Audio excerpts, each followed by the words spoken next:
Hi, Misha here, and a little while ago, Hobbymaster released a model of the Mitsubishi XF2, which was the prototype for the F2, and that seemed like a good opportunity to kind of revisit the Viper Zero, the Japanese kind of take on the F-16, built domestically under license. So I brought back out the F2 and the F2A and the F2B, I should say. And I decided at that time it'd be good to kind of just revisit Japanese airplanes, because really the first or second aircraft video I attempted on this channel was on Japanese because they're interesting to me. But it was kind of a general overview. Well, now I decided to really focus in. And this video, because you read the title, you know, is on the Mitsubishi F-1. And no A or B, there is just one variant, the F-1. And originally you saw this model over here. Well, somewhere. Yeah, let's take these. There it is. Sticking far back, sorry. This is F1 from around 2000. And over here, you have the T2, which you really have to talk about if you're going to talk about the F1. And this is from 2003. This is a new model that Hobbymaster just released pretty recently. This is another F1, although it has different ordnance. And this is pretty much from its final year retirement scheme of 2006. This series is interesting because the T2 was the first Japanese jet to break the sound barrier. Japanese-made jet, I should say. And the F1 was the first domestically designed and produced jet in Japan ever. At least combat jet, and really the first combat designed and produced there since World War II, so quite significant.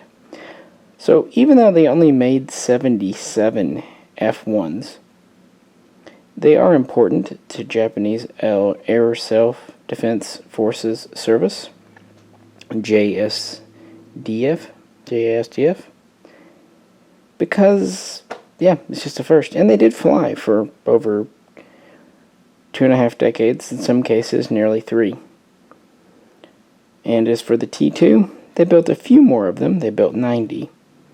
But, you know, all told, there were fewer than 170 of these aircraft. And now they're out of service today. And by the way, all 3 models, 1/72 scale diecast from Hobbymaster. With that, let's jump into it. I've done what I can to dig up as much as I could find on the history. There's not a lot out there on these, and there's even some contradicting information, so I did my best using judgment. If I'm wrong, I do apologize. Well, after World War II, Japan, of course, did not have a military. The Allies wouldn't allow it, and their new Constitution, Article 9, I believe it was, essentially said that Japan had renounced war. And so protection was provided primarily by the USA up until the 1950s, and after the Korean War, the situation in Eastern Europe, the threat from Russia and China and soon to be North Korea, essentially led in 1954 to Japan being allowed to establish a self-defense force. And this, of course, would include an Army, a Navy, and an Air Force. And by 1956, the Air Force was starting to fly aircraft, and they, at the time, had basically no aircraft industry. We had pretty much bombed it out of existence. So they purchased, originally, F-86F Sabres from the USA, as well as F-86D, so-called Sabre Dogs. Those are the 2 main models they flew. And Mitsubishi would eventually obtain a license to produce the Sabre in Japan, becoming one of the first post-World War II Japanese planes to be made there and one of the first Japanese jets. To train for these, they had the Fuji T-1. But this was a base trainer. It was subsonic, pretty basic. So by the 1960s, Japan's looking to the future. The Sabre is getting old, and they end up going first with the F-104 Starfighter, the J variant. Now there is the F-104 DJ trainer, and eventually they would also pick the F-4 Phantom, adopting a variant of the E known as the F-4EJ. And they needed a new supersonic trainer. They also had the idea that it would be nice if this trainer could later be turned into a ground attack, close air support, multi-role aircraft. But in the early mid-60s, treaties and limitations were really tight on Japan when it came to anything that might even potentially be offensive. Anywho, in 1964, the TX program began, which was them looking at trainers with the potential for future expansion. And the U.S. quickly pushed for the Northrop T-38 Talon, a very good ship. And in Europe, France and Britain pushed for the Seapricot Jaguar. And of the two, maybe wanting to get away from the U.S. sphere of influence a bit, Japan really leaned towards the Jaguar. And talks began, but the truth is the finances weren't there, and the political situation with it wasn't great. So instead of purchasing a license for the Jaguar, Japan decided to go its own way and design its own trainer. So in 1966 and 1967, Mitsubishi, Fuji, and Kawasaki all began working on designs and eventually would propose them. And then in late 1967, the Mitsubishi design would be chosen. And then in March of 1968, the first contract would be signed on what was now named the XT-2. And they would continue to refine the design, submitting a final proposal in early 1969, which was accepted, and therefore work on the prototype would begin. And it rolled out in late April of 1971 and took its first steps into the air on July 20th of that year. It did quite well, and a total of 4 prototypes were built. 2 were unarmed, and 2 were armed and capable of supporting weapons systems like Sidewinder missiles and a 20mm cannon. They would work with these, eventually giving full approval and signing an original contract for that in 1973. And then the first ones would be delivered to the JSDF in 1975 and would start to see some use by 1976.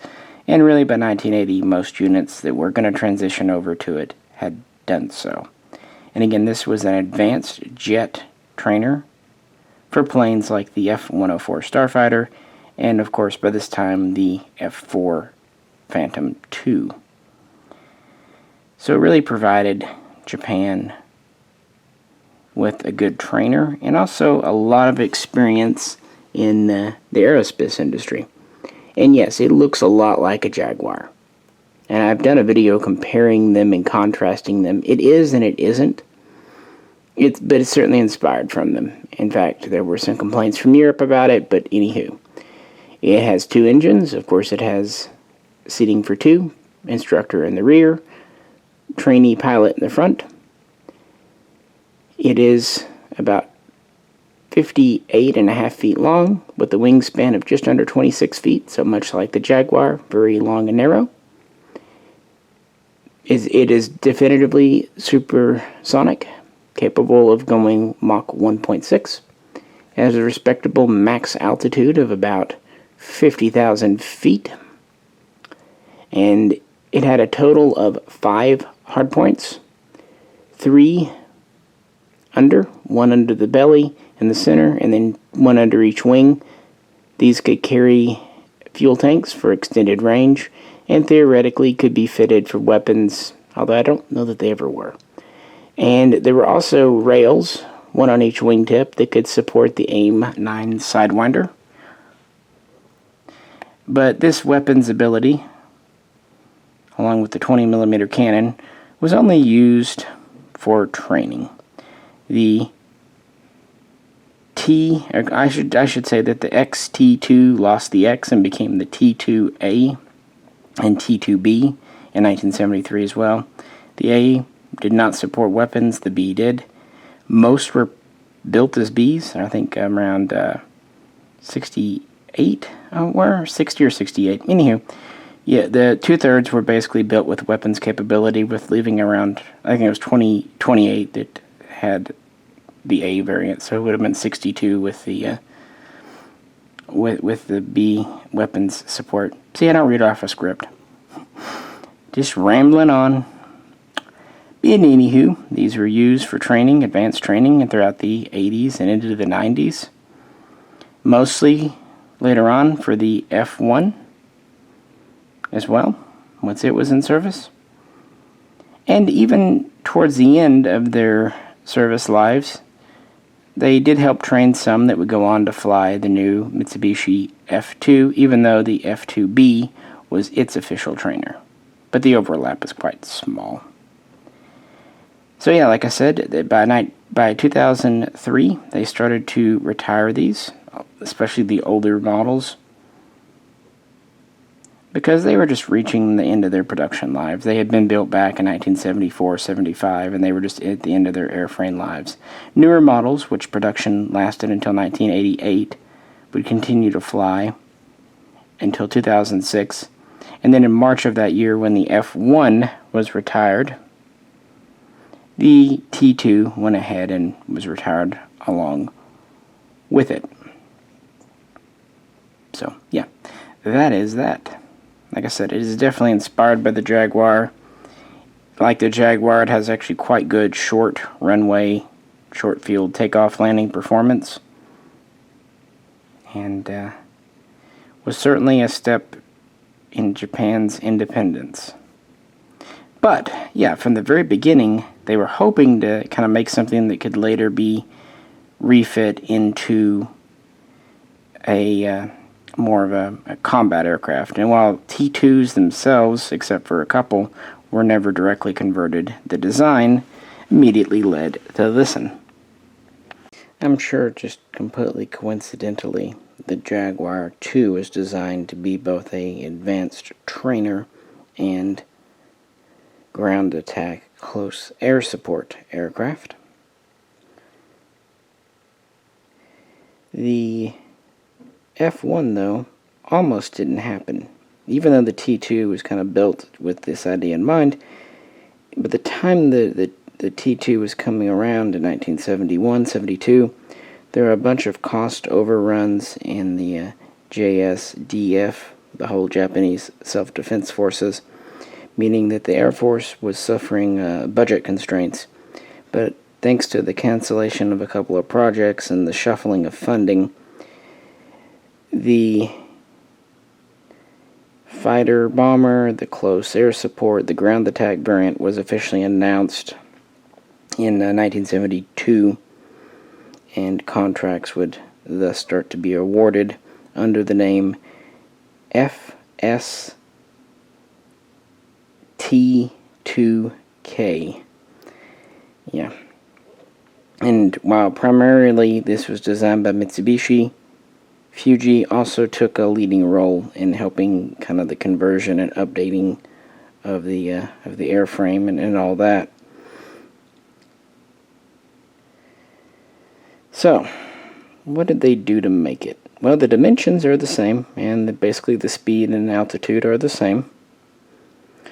They took the two-seat cockpit and basically covered over the rear part, leaving just the front.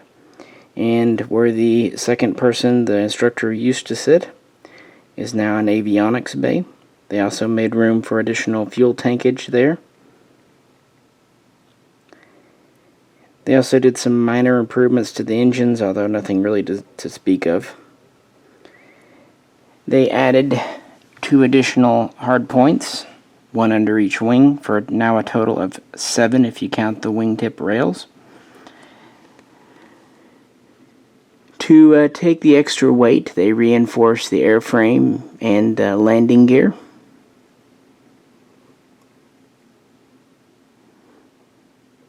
But really, that's really about it. Just adding the ability to carry more ordnance, and of course the 20mm cannon, which was a Japanese license-produced version of the M61A1 Vulcan, was retained and made a standard. And then in 1973, the JSDF ordered 2 T2s to be used as kind of test prototypes for all this. So those were the first ones. Like I said, the first kind of pre-production F1s, whatever, were converted from T2s. But as far as I know, these were the only ones. And so they worked with these, got things going, and by 1975 they were ready for testing. Now, some sources claim that the F1, at the time still under the X prototype designation, flew in March for the first time, and others claim June. Either way, they agree 1975, earlier part of the year.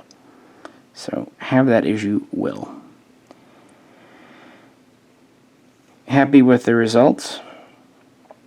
They originally were going to order 160 total to fully equip the fleet and to satisfy the needs to protect Japan. Again, they're defending not only against China, but also Russia and North Korean aggression.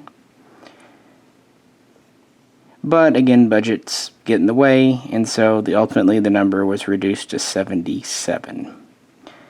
And main production would commence in 1977, running through 1987. And the first ones were delivered to squadrons in 1978 who began conversion work. And these were adopted into service so that the last of the F-86s could be retired.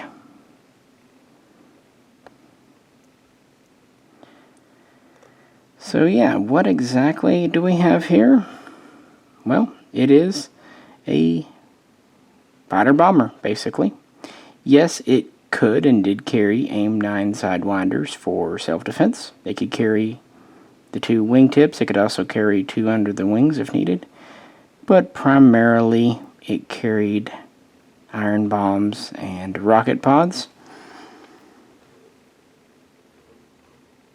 It had, even though it had a little bit better fuel tankage than the T2, it still was a relatively short-range aircraft, again, meant for defense, so this was okay. That said, if it needed to, the 2 inner wing pylons and the center pylon were all 3 plumbed for external drop tanks, so that could help at the cost of ordnance.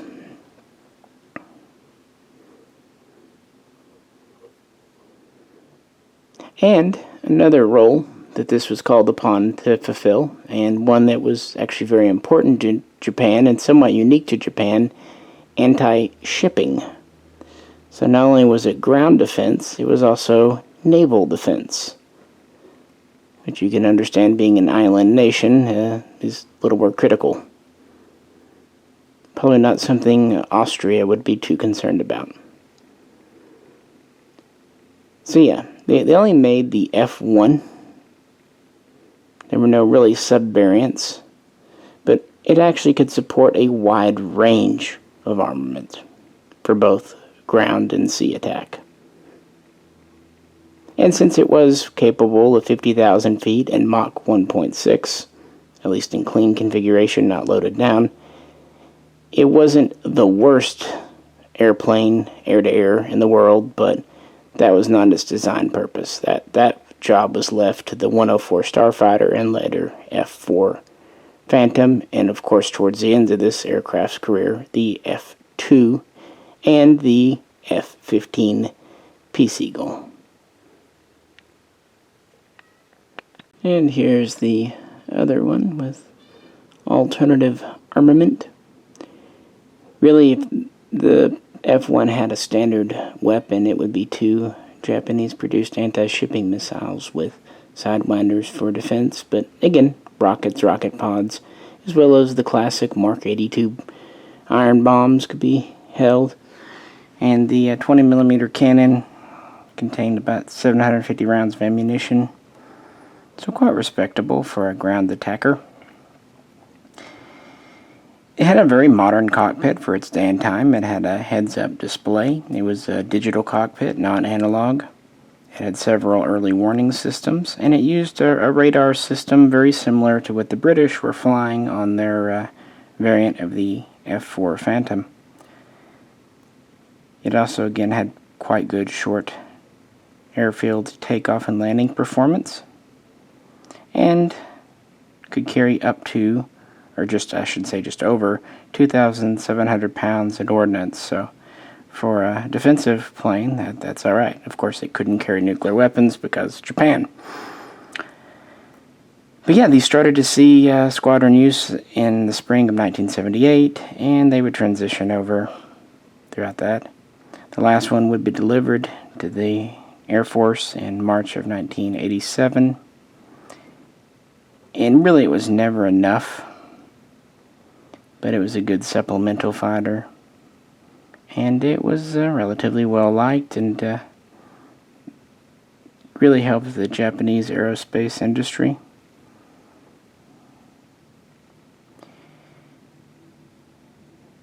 It started to be phased out in some squadrons by updated versions. Originally, the Japanese F-4 EJ Phantom had no ground attack capability. It was strictly air-to-air.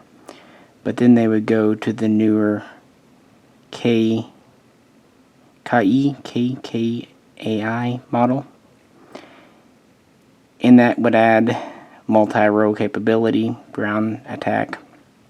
So some squadrons, either lacking or having older airframed F-1s, would transition over to the F-4 EJK.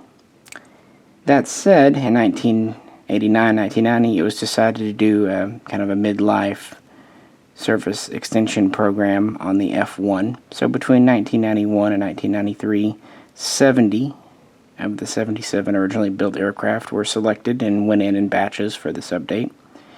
Probably most importantly, they extended the air service life of the airframe from about 3.5K flight hours to 4,000 flight hours, giving them a little more time.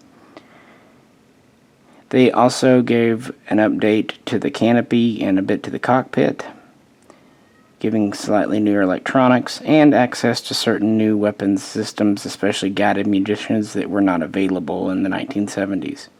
And so yeah, this did give the F-1 a longer lease on life.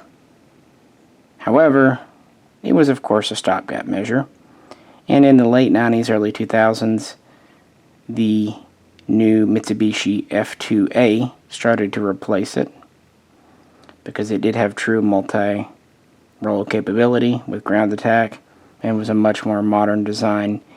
And to be fair, even with the extension program, the F-1s in service were just reaching the end of their safe service lives. Because they always had too few of them, they ended up having to fly them pretty rigorously and couldn't, cycle through.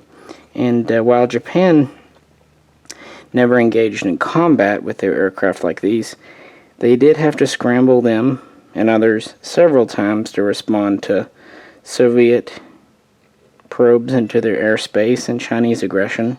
So they did fly them, not just for training, but for potential missions. And of course, several always get lost through attrition, accidents, or whatnot. So yeah, by the 21st century, they're just wearing out, and by 2006, the final 6 F-1s still being in active service were officially retired in March once they hit that 4,000 hour mark. They were just, they were old. They were outdated, but mostly they were just old. Probably if they had more life in them, they would have kept them. But again, they had the F-15J for air defense. They had the F-2 And funnily enough, they still had plenty of F4 EJ Kais in service, so they were good to go. And like I said, the T2 would be retired out at the same time. And that's really about it, folks. They went into service. They were reasonably well liked. A very good effort for Japan's first combat jet. Not perfect, of course, but did well enough. As for the models, as usual, Hobbymaster, canopies open close, pilots in out, gear up down, and at least the F-1s come with at least 2 different ordnance loadouts, which is nice. And while they're not super heavy, because, well, let's be honest, the plane itself is not all that big, what is here is mostly metal, with the plastic only being the ordnance and parts of the tail, and the very end, like the antenna and stuff. This is one of those planes I'm glad Hobbymaster did, because no one else in the 1/72 scale diecast has done either the F1 or the F2. They also do the T2, although they do an F2 as well, as you know. They also do a T4. Now, if they would only do a T1, a Fuji T1, that would be pretty neat. I think, anyway. But yeah, like I said, I wanted to expand upon the Japanese Air Force planes a bit. I hope this was enjoyable. I did what I could do. I do appreciate you tuning in, and as always, if you could, like, share, and subscribe. This is Misha, and I'll catch you very soon next time.